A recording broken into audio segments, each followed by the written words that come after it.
Hi, and welcome to the podcast. My name is Michael Yon, and in this episode, Kuntarkis is going to share about living in the present. So, Kuntarkis, to start us off, what is it? What does it mean to live in the present? You know, Michael, that can be answered in so many ways. In fact, probably 100 ways. I've said this so many times, but we have over 7 billion human beings living on this planet. And within those 7 billion human beings, there is 7 billion truths. So living in the present can be 7 billion times that figure, because every single person thinks differently to what living in the present would be. So the only example that I could give you is what you would say it is, or what I would say it is, or what my wife would say it is, or some of my friends would say it is.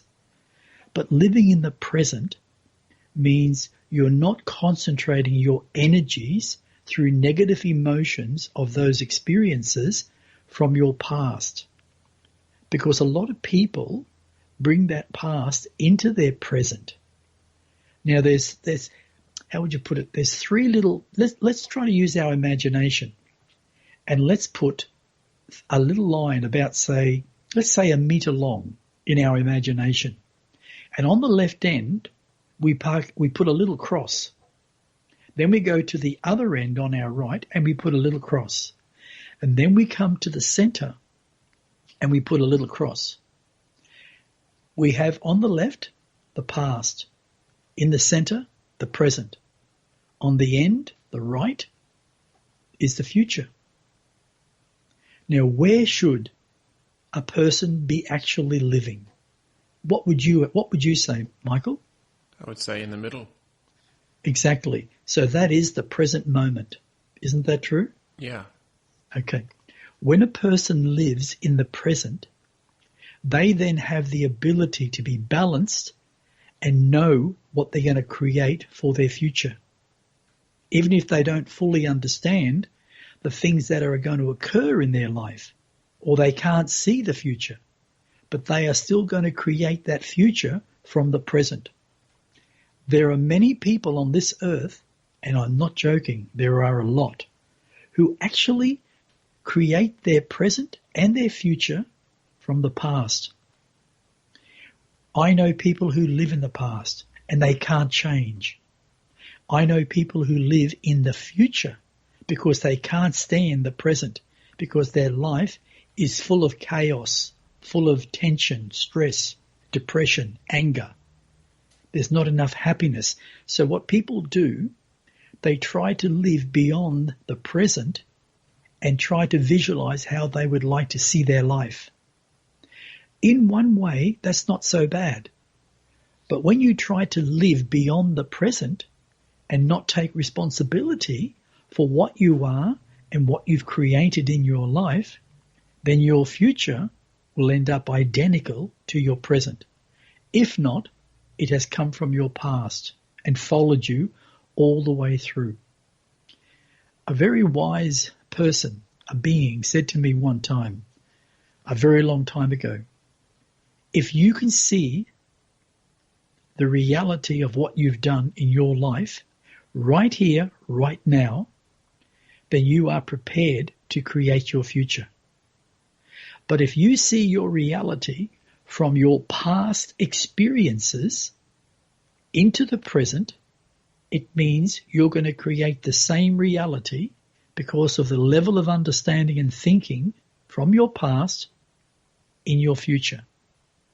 Does that make sense to you? Yeah, I guess so, yeah. Would you maybe just have an example of that? Okay. Let's just say a person is born and from a child they start to have certain experiences. They get into trouble a lot. They can't help themselves. They're not aware of certain things, so they keep getting into trouble. And when they go to school, they still can't help themselves. So they end up doing a lot of naughty things where the teacher goes crook at them. And sometimes in the old past, the teachers would say, "You are really stupid, little boy or little girl. You're going to be nothing by the time you grow up if you have this attitude now." A lot of people have actually experienced that in reality, and it has shaped their life, and it's made them feel inferior, not good enough, not being able to see some form of achievement or success because of their past. That's why the past must be dealt with as you proceed through life in the present, because you should be able to see more clearly in the present. But if you use the past in the present, you're blinded, and you'll never let go of what you created, and your beliefs and conditioning will follow you all the way through until you take your last breath. And that's sad. And that's why I say to people, see the reality of what you are now, right in this present moment. And then think from your inner self how you would like to see your future. And when you can see that clearly, then remember this: without action, nothing will come about. So you must put some form of action in the present moment to have the reality created in your future, even if it's a day ahead or a week ahead or 2 years ahead or 10 years ahead. You have to put the energy into it to create the outcome. That means you are living in the present moment to what you're going to see and create, whatever time factor you have set for yourself. It's like I set myself a time factor with each book that I write, or with, say, a seminar that I'm going to run. I already know, without even going into it, what I'm going to present. What's really strange, I don't sense the words or the lines. But because I said to myself in the present moment, this is what is going to take place. I am going to run this seminar from a spontaneous moment. And I trust who I am and what I am. And it's never failed me, ever. When I write, it's the same thing. If I stop writing in the present, say it's the 8th of the 7th, 21, and I don't touch that writing again, say for 2 weeks, spontaneously I believe so much that that moment has come 2 weeks ahead, and when I write, I'll just continue. That's creating your future from the present moment. What are the kind of simple experiences, before we get into the higher frequency one, the simple experiences of being in the moment? In the moment. Okay. Have you ever just stopped and took a breath and took self-realization that you're alive? Have you ever thought that? I guess so, yeah. Okay. That's living in the moment, because you're taking awareness of the breath that you take. If you go down to the shop, say you walk from your house, and normally you always drive, but you decided to walk. And as you're walking down the street, you hear a bird singing. And you turn and you stop and you turn and look up, and you see the bird chirping away. That's the moment that you took recognition of something different that you may not hear very regularly.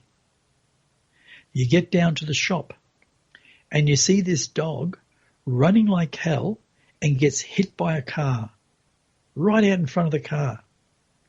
That's the moment that you recognized that that dog was not aware of its present space, and it wasn't seeing the vehicle before the car hit it. That is being in the present moment. You get to the shop, you walk in the shop, and suddenly this guy with a trolley pushes his way through you and nearly knocks you over. That's the moment that you recognize what is wrong with this person? He must have saw me. Can you see where I'm trying to take that? Yeah, Each moment, that you take recognition of what is the moment of life. In between, you may not have the recognition. So there's no moment recognizing it through thought consciousness. But each of those steps, from the bird to the dog to the shop with the idiot with the trolley, you took recognition in that moment. That's when you actually consciously became aware fully of that moment. And that's living in the moment. So what is it like to not live in the moment? Being totally unaware. Totally unaware. You see, it's like, when you play music, Michael, and you're there and you're playing notes and you're just trying to do it spontaneously. You're just trying to see what happens. And you can suddenly feel like you're listening to a rhythm that you're not actually hearing, but you can feel it and sense it. You're tuning in to a higher vibration in that moment, and you're trying to allow the natural flow of that music. When a musician actually creates a song, that's what he or she does. They just play around with their guitar or whatever they're playing, the piano, and they allow themselves to suddenly feel. That's being in that creative mode in that exact moment for that piece of music to come through. So when you're experiencing creativity, that is living in the moment. That is living in the moment. The logical side of who we are is so highly conditioned from all the incarnations that we've actually had that it's not aware of the moment. It has no idea what the moment is. It hears the word, but it doesn't understand it. That's why some people say, what are you talking about, the moment? There's a clock there, it says it's 5 minutes to 10. That's the time. That's because they are highly conditioned. And you'll find they will live their life to logic right through the entire time, but their logic has been highly conditioned. It's not free to just expand itself like the creative side. It's so highly conditioned by all the drama, by all the negative experiences because of ego. It just grew, let's say, in the wrong way, and we allowed it. We've allowed ourselves to disconnect from our true selves. And that's because of all the lives that we each have had on this planet and experienced. And we now are finding it difficult to fully comprehend the meaning of living in the present moment. There have been times in my past where I was quite switched on and I would experience intense, or to some degree, intense synchronicity. Like I'll be thinking about something and I'll turn the radio on and that exact thing is being spoken and it could just follow you around. I was wondering, can you explain that? And is that the byproduct of being of a higher degree of living in the present? Yes. There's no need to actually explain that, Michael, because you did that quite well. You did that actually well to what somebody would want to listen to. You actually lived in that present moment.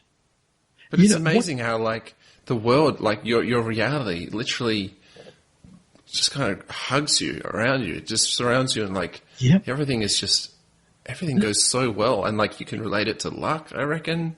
And it flows. Yeah, flow, yeah. In other words, Michael, what you're doing, you are experiencing your existence beyond your conditioning of the human ego. The human ego will create your life from what it understands, because we're not teaching our logical brain how to function beyond its conditioning. That's one of the issues. Now, give you an example.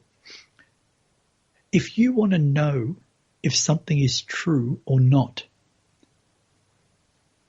it's like, before I answer that one, it's like when I get up to do a seminar. And in some cases, I have absolutely no idea in how to start that. That's why I gave up thinking, what will I say? Maybe I'll say it this way. Maybe I'll say it that way. I gave that up so many years ago. And when I get up to talk to one person or 100 people or 1,000 people, I just look out to the audience and smile and I say, good morning, welcome. Once I say those words, I know exactly in that present moment what I'm going to say about the seminar that I'm about to present. I look at the people, their auras, because I'm tuned in so well, because I allow it, their auras shine and tell me what they can comprehend and what they will find difficult to comprehend. And I go from there. Wow, cool. Mm. There was a couple of times recently, like in the last week, I might be, how do I say? I'd be going about my day and I'd notice that, I've lost the moment a bit. I'm actually kind of disconnected from it. I still have a bit like the energy. I'm still feeling somewhat, but I'm feeling somewhat of a gap. And then I actually, thanks to what I've learned from you, I would engage my imagination in wherever I was, whatever I was doing. And doing that and letting that dive deeper, I think it went into the unknown and went away from the ego. And again, I felt present. Can you relate to that? 100%. You literally closed off the door to your own ego. You're listening beyond the third dimensional way of thinking. You're stepping beyond it. It's like you're connecting into your higher self. Sometimes when I do a talk or whatever it may be, I suddenly feel a very deep passion about what I'm expressing. And I can feel this energy starting to swirl all around my head and my chest and even down in every part of my body sometimes. That's connecting to the divine from your mind to your soul. Your soul has allowed you to connect to its essence to express knowledge. And that's what I do. That's why I'm an open book when it comes to knowledge. And it's taken me years to actually fully understand. And that's what I do.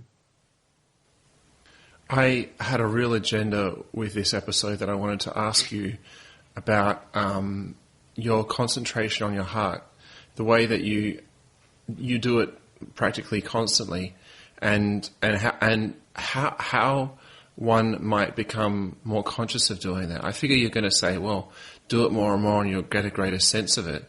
But sometimes, like right now, I'm thinking of my heart and I think of my two extra imaginary hands being on either side of it and just kind of doing that thing like we were doing when you rub your hands together and then you do that energy. That's right. That's right. Well, I guess it's just however you go about it, you intend to become more conscious of it, and that's what leads to it? Every single person in one way thinks differently. And we're all at different levels of understanding, all at different levels of growth. You know, I've heard so many people say to me, "Oh, you're judging," and I said, "Judging what?" "Oh, you're judging those people." I said, "No, I'm not." Because I said that we're all at different levels of understanding. They say yes, and I said, "No. You're misunderstanding the terminology that I'm expressing. Every single human being does think differently. Even a son to a father, or a son to a mother, or a daughter to a father, or a daughter to a mother.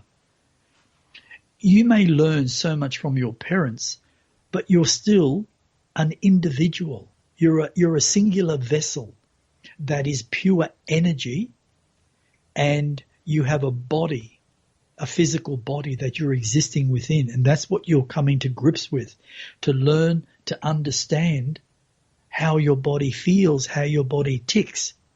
And one of the most interesting things that I said to this person, I said, well, you have to look at it this way. The reason we all think differently is we're at all different levels of consciousness, of evolution. One person may have had 10 lives. That's it. 10 physical lives, and they're on their 10th. And they may not have gained a great amount. Yet, another person who has had 10 lives has gained a lot more consciously. And you'll ask, why? Same energy. It's called experiences. And it's also to do with the family line that they've actually come from, where they may have been more consciously evolved. So the energy that came through those parents has an opportunity, a much better opportunity, of growing and advancing their level of thinking to higher realms of understanding than, say, someone that's born, say, yes, 10 lives, but born to, say, people that don't have a great deal of awareness. It hinders them. In some cases that have come through, it doesn't, because there are entities that come through all different types of people, and they're very, very intelligent and very aware. It all depends on the individual. You've got to come back to the level of understanding of every single individual. And when you learn to understand that, then there's a difference. And go on, sorry, Michael. Just back to the heart. When you were of a less understanding, but you came to understand that it was worth focusing on the heart, having attention there. Yes. What was it like when you started off, like becoming more and more conscious of it? And also, maybe before that, why? Why do you have a good amount of conscious awareness on your heart right now? What's the point? Let me say this then. Okay. If you allow yourself to feel with your heart, then it means you've made a connection to your heart. Your heart will express balance, will express love in your words. But when you come from, say, ego, that's insecure, short-tempered, and you're trying to express something, most of the time you end up swearing because you can't get the words out and you don't understand why you can't express what you want to express. But a person that seeks knowledge and understanding from the heart, they will speak through the heart because the heart is balance. But there's no balance in ego. That's the difference. And that's where we have a choice. When we learn to live in the present, it means we are seeking a deeper understanding of ourselves. And when we discover self-awareness, we also discover the energy that is being emitted constantly from the heart.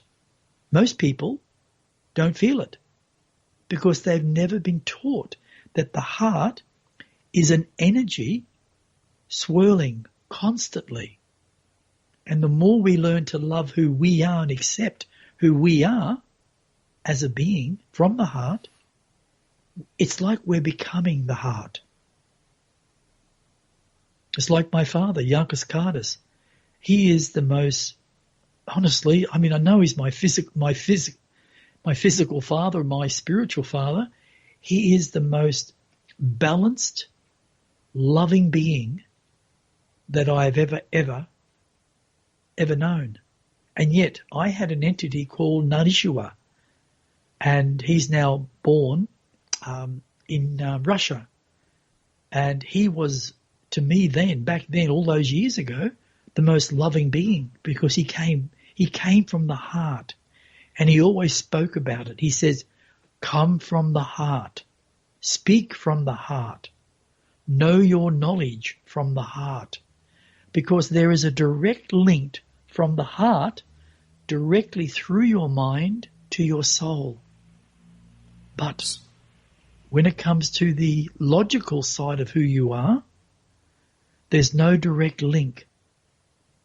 It comes from the soul to the mind through the emotional body into the brain. And the brain's trying to dissect what it doesn't fully comprehend. But the heart is like a straight line to infinite knowledge. So how simple is it to connect to the heart, to speak from the heart, to think from the heart? You have to learn to feel. Yeah, you feel it as you're you doing feel whatever it. you're doing. Yeah, Absolutely. And you can feel the energy swirling around you when you start to speak of the heart.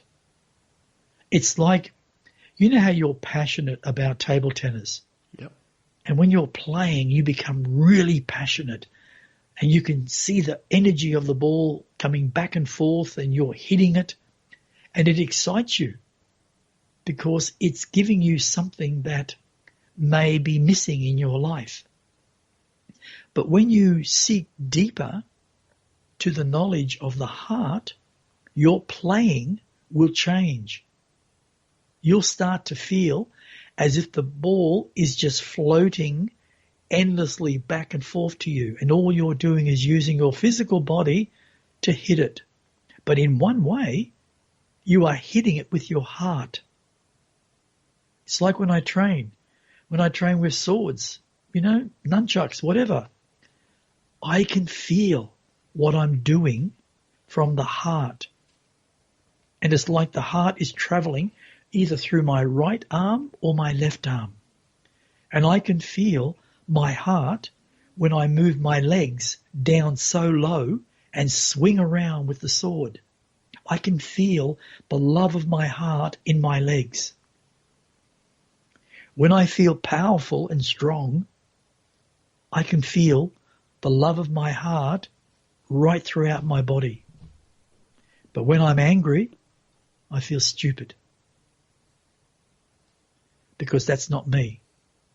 That's just remnants of my past, or Roman's past. So definitely you would say that affirmations are a great key to help you connect with your heart and therefore to help you even be living in the present? I would say 100% yes. But it's how you express your affirmations. How? It's being engaged with them, not just saying them logically.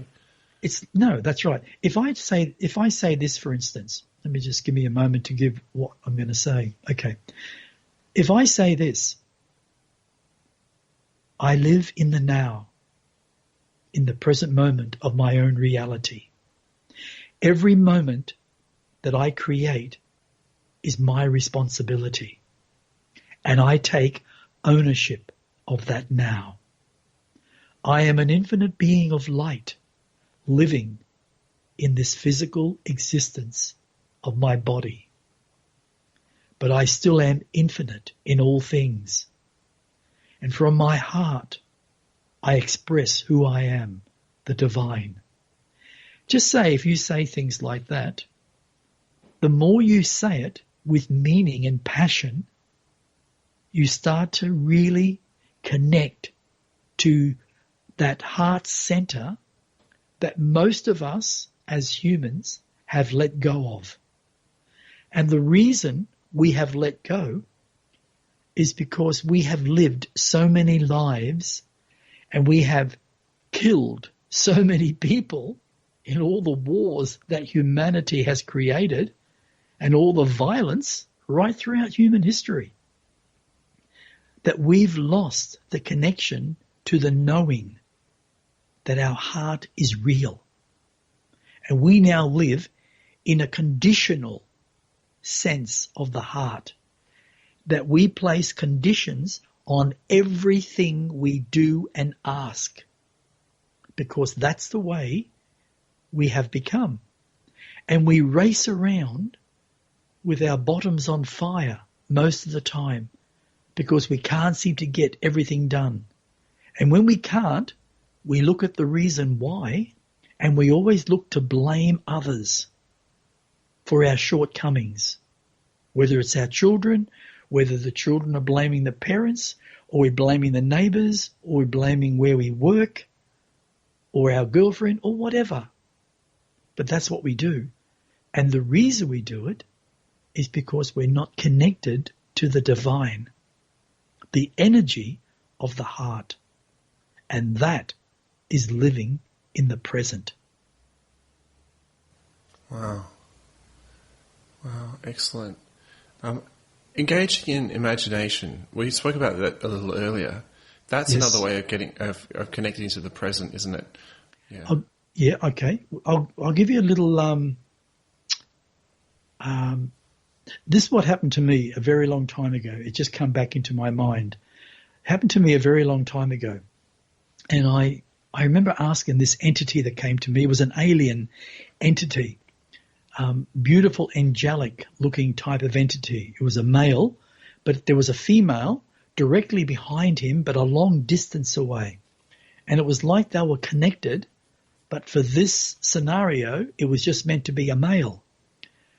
And he said to me, hum. I said, I'm sorry? He said, hum. I said, hum how or hum where? He said, hum from your heart. He said, feel your heart. Feel the beat. He said, enter your heart through your imagination and visualize that you are literally walking into your heart.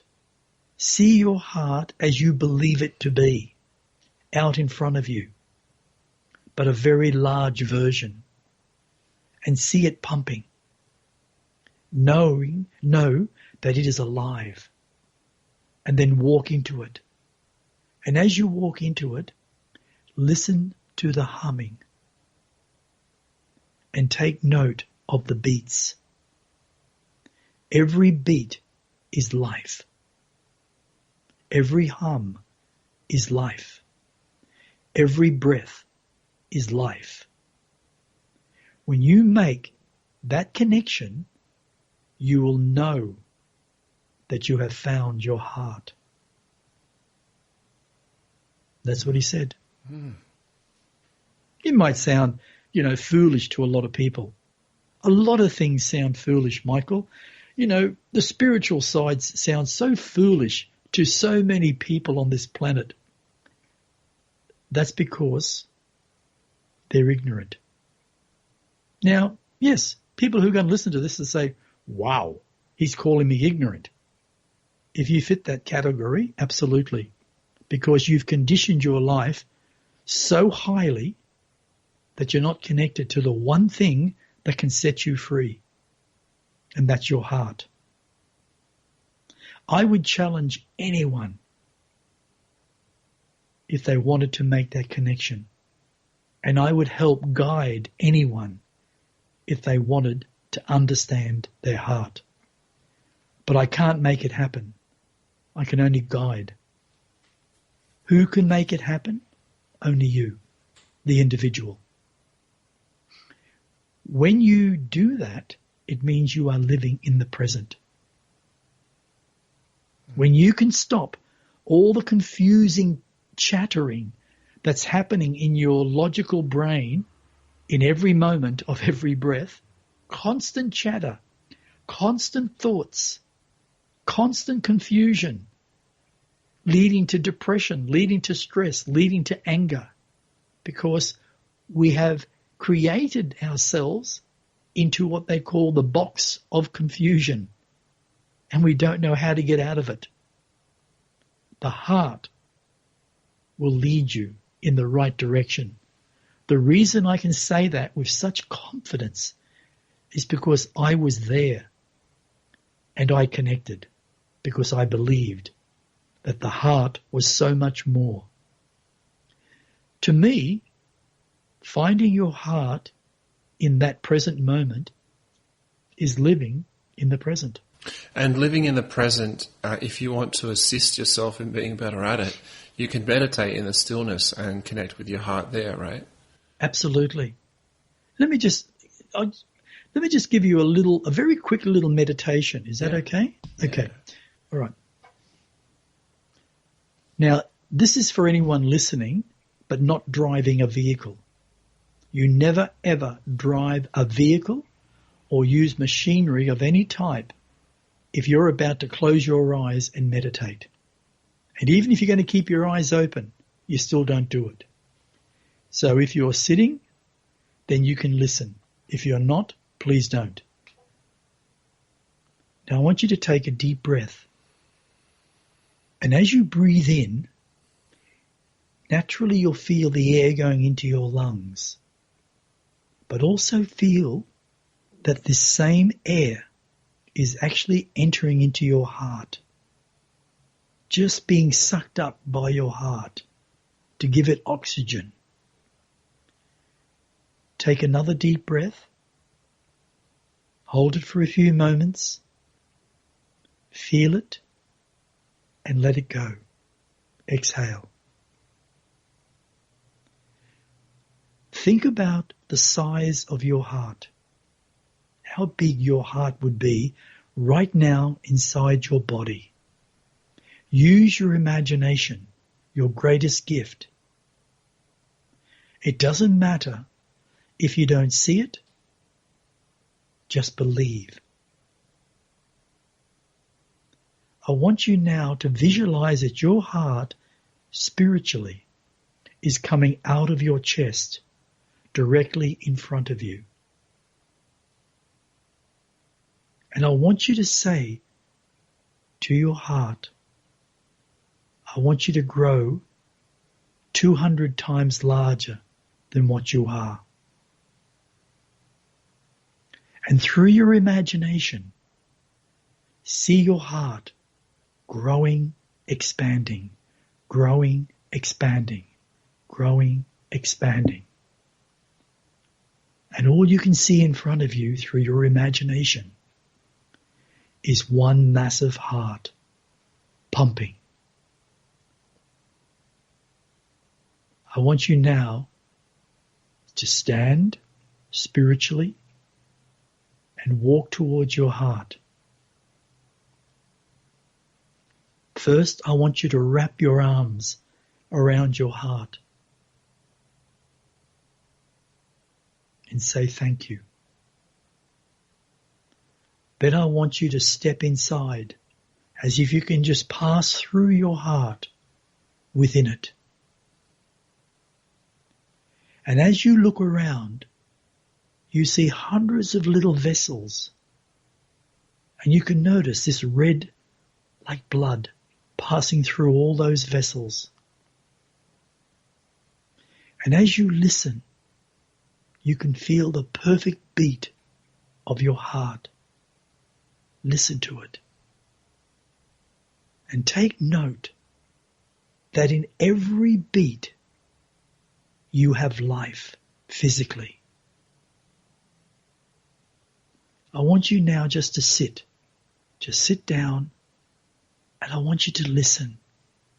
And I want you to say these words very softly to yourself after me. This is the moment. This is the moment that I wish to connect directly to my heart. I want the love. I want the feeling of pure love from my heart. I want to learn. I want to understand that I am connected with my heart through my mind to my soul. And I want the knowledge to change my life in this present moment.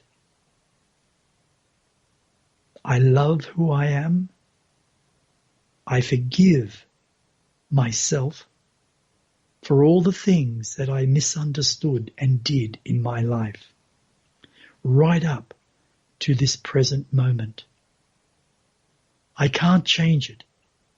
because I can't change the past, but I can change in the present. And that I will do. Thank you. I love who I am. I want you now to stand up and walk out of your heart. Walk back to where you were sitting or laying and look directly at your heart and say thank you. I am love. Thank you, my heart. And then see your heart shrink all the way down to its normal size and still beating. And then draw it back into your chest and feel it enter this beautiful warm feeling of pure unconditional love in your heart. And say thank you.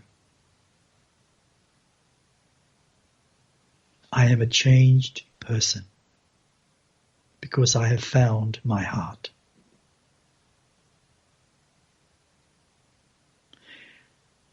With that, Michael, you can change your life if you can feel it. You can be the worst person in the world, but if you want to change your life in the present, that's the best place to start, the present. Because what I said, you can't change the past. You can't change the future because the future is not written. But you can change the present moment just through the power of your heart, through your thought consciousness. You can learn to forgive yourself and you can learn to forgive all others in the present. And there's is it like by again and again making that connection with your heart, are you somehow karmically or energetically kind of cleaning house all the time? 100%. Yeah. That's how you learn to forgive and let go of your karma. And I think I've said that a couple of occasions now. You know, there are people on this earth, Michael, I just laugh at them. I think they're a joke. I'll say that right to their face. But these people who claim they can get rid of your karma for you and they charge you, so many dollars to do it, that is the biggest joke in the world. No one on this earth can get rid of your karma. The only person that can get rid of your karma is you, through knowledge, understanding of your heart, and learning to forgive, not just yourself, but others. And recognize what you've done. It doesn't have to be something terribly bad, but if it's hurt somebody else, then learn to say sorry. Be the first to say sorry. I was wrong. I am really, really sorry. And a lot of people find that really hard to do. Their egos are too big. Well, Kuntarkis, is there anything in closing you'd like to add in to this episode? Okay. If we look at that line again that's a meter long, and let's say we have the past, let's put a P. The present, let's put a P. The future, let's put an F. You can't change the past, but you can change yourself in the present to whatever you choose to be, so you can then create your future. And that's a really good way of looking at it. That's all. Well, thank you so much, Kuntarkis, for all that you shared. You're very welcome, Michael. Very welcome. This concludes another episode of Kuntarkis. My name is Michael Yon. Thanks so much for listening, and stay tuned for the next one.